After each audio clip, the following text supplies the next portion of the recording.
ಪಾಪ ತಿಂದು ಪರಿಹಾರ ಅಂದರೆ ನೀವು ಒಂದು ಮೃಗವನ್ನು ಕೊಂದು ಅದರ ಮಾಂಸವನ್ನು ತಿಂದಾಕ್ಷಣ ನಿಮ್ಮ ಪಾಪ ಪರಿಹಾರ ಆಗುತ್ತದೆ ಎಂದು ಜನರ ತಪ್ಪು ಕಲ್ಪನೆ.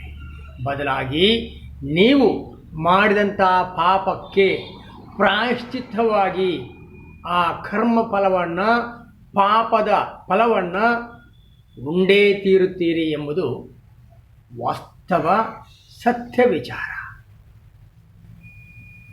ಬಹುಶಃ ಅದನ್ನು ತೀರ್ಥ ಸ್ನಾನ ಮಾಡಿದರೆ ಕಳೆದು ಹೋಗುವುದಿಲ್ಲ ಎನ್ನುವುದು ಅಷ್ಟೇ ಸತ್ಯ. ಈ ಪೀಠಿಗೆ ಯಾಕೆ ಮಂತ ವಿಚಾರ? ಹೇಳುವುದು ವೇದ, ಇಕ್ಕುವುದು ಗಾಲ. ಮಾತೆತ್ತಿದರೆ ದೇಶ ಪ್ರೇಮ, ಕೃತಿಯಲ್ಲಿ ದ್ವೇಷ ಪ್ರೇಮ, ನುಡಿಯಲ್ಲಿ ಹಿಂದುತ್ವ, ನಡೆಯಲ್ಲಿ ಅನ್ಯ ಧರ್ಮವನ್ನು ದ್ವೇಷಿಸುವ ಚಿತ್ತ. ಇಷ್ಟೆಲ್ಲ ಪೀಠಿಕೆ ಯಾಕೆ ಅಂದರೆ ಭಾರತೀಯ ರಾಷ್ಟ್ರೀಯ ಕಾಂಗ್ರೆಸ್ ಪಕ್ಷದ ಅಧ್ಯಕ್ಷರಾದಂತಹ ಮಲ್ಲಿಕಾರ್ಜುನ ಖರ್ಗೆಯವರು ನೀಡಿದಂತಹ ಹೇಳಿಕೆ, ಗಂಗಾ ನದಿಯಲ್ಲಿ ಸ್ನಾನ ಮಾಡಿದರೆ ಪಾಪ ಪರಿಹಾರವಾಗುವುದಿಲ್ಲ. ಅರ್ಥಾತ್ ಅಂತರಂಗವನ್ನು ಶುದ್ಧಿ ಮಾಡಿ ಸತ್ಕರ್ಮಗಳನ್ನು ಮಾಡಿದರೆ ಮಾತ್ರ ನಾವು ಪಾಪಕ್ಕೆ ಭಾಜನರಾಗುವುದಿಲ್ಲ, ಪುಣ್ಯ ಪ್ರಾಪ್ತಿಯಾಗ್ತದೆ.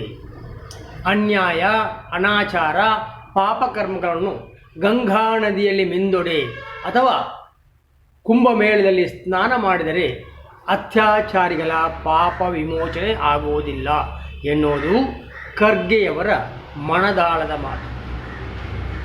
ಕುಂಭಮೇಳವನ್ನು ಯಶಸ್ವಿಯಾಗಿ ನಿಭಾಯಿಸಲಾಗಿದೆ. ಅದರ ಯಶಸ್ಸಿಗೆ ಮೋದಿಯೋ ಅಥವಾ ಯೋಗಿ ಆದಿತ್ಯನಾಥ್ರವರ ಸರಕಾರವಿರಬಹುದು. ಆದರೆ ದೇಶದ ಆರ್ಥಿಕತೆ ಅಭಿವೃದ್ಧಿಯಾದೀತೆ ಎನ್ನುವುದು ಪ್ರಶ್ನೆ. ಉದ್ಯೋಗ ನಷ್ಟ ಭರಿಸಲಾದೀತೆ? GDPಯನ್ನು ಪಾತಾಳದಿಂದ ಮೇಲೆತ್ತಬಹುದೇ? ರುಪೀಸ್ ವ್ಯಾಲ್ಯೂ ಇಂದು 86.56 ಎಗೇನ್ಸ್ಟ್ ದ ಡಾಲರ್ ಆಗಿದ್ದನ್ನು ಮೇಲೆತ್ತಲಾಗುವುದೇ? ಮೇಲಾಗಿ ಬೆಲೆ ಏರಿಕೆಯನ್ನು ತಡೆಯಲಾದೀತೆ? ಭಾರತದಿಂದ ವಿದೇಶಿ ಹೂಡಿಕೆದಾರರು ವಲಸೆ ಹೋಗುವುದನ್ನು ತಡೆಯಲಾದೀತೆ? ಬಡತನ ನಿವಾರಿಸಲಾದೀತೆ? ಮೋದಿಯವರು ಅಧಿಕಾರ ಗ್ರಹಣ ಮಾಡಿದಾಗ 54 ಲಕ್ಷ ಕೋಟಿ ರೂಪಾಯಿ ಈ ಭಾರತ ದೇಶದ ಸಾಲವಿತ್ತು.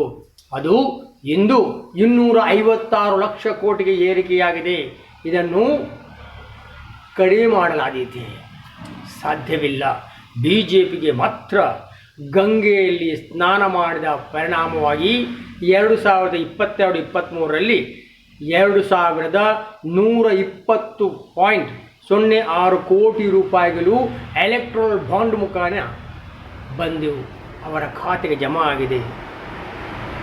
ಅದೇ ರೀತಿಯಲ್ಲಿ 23-24ರಲ್ಲಿ 3967 ಕೋಟಿ ರೂಪಾಯಿ ಜಮಾ ಆಗಿದೆ. ಕಾಂಗ್ರೆಸ್ ಪಕ್ಷಕ್ಕೆ 2023-24ರಲ್ಲಿ 1129.66 ಕೋಟಿ. ಅದೇ ರೀತಿಯಲ್ಲಿ 22-23ರಲ್ಲಿ 268.62 ಕೋಟಿ ರೂಪಾಯಿ ಜಮಾ ಆಗಿದೆ. ಅಂದರೆ ಚುನಾವಣಾ ಬಾಂಡ್ ಮುಖೇನ ಅಸಂವಿಧಾನಿಕವಾಗಿ BJPಗೆ ಲಾಭವಾಗಿದೆ. ಜೈ ಹಿಂದ್.